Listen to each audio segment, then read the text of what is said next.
Hello everybody, welcome back to another Adobe Photoshop CC 2021 tutorial. In this one, I'm going to show you how to warp faces in Photoshop. It's very easy. Let me show you how to do it. First step, I've got a picture loaded in here.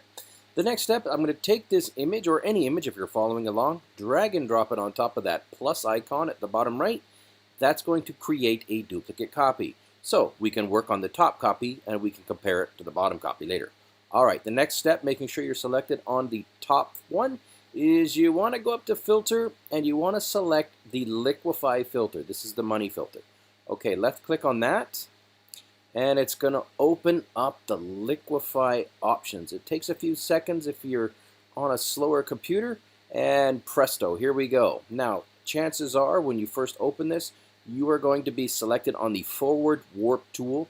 That, in most cases, is what you want to use.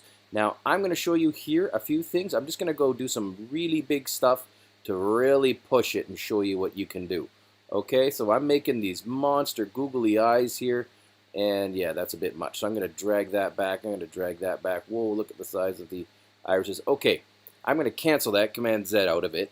So I just wanted to show you very quickly that with this tool, you can do some amazing stuff. So in this one, we're going to spread her eyes out a bit bigger. We're going to make them wider and higher. And basically, I just want to show you what can be done. And again, what you do is totally up to you, but I'm just going to go ahead and start doing some work here just to show you. Okay, cool. So we're making big lizardy reptile eyes for her, okay? And we're going to make them even bigger because I really want to push the boundary here. Okay, good. Now, so this is the forward warp tool.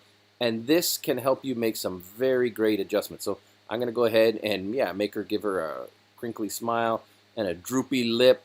I'm going to make her forehead bigger. Do you see what I'm doing here, guys? This is how you go ahead and make big changes and you warp faces just using this one tool. Now, there are a few other tools on the left side here. The ones in particular that you may want to consider are the pucker and the bloat tool. The bloat tool expands and the pucker pulls in. I'm going to just bloat maybe her nose a little bit.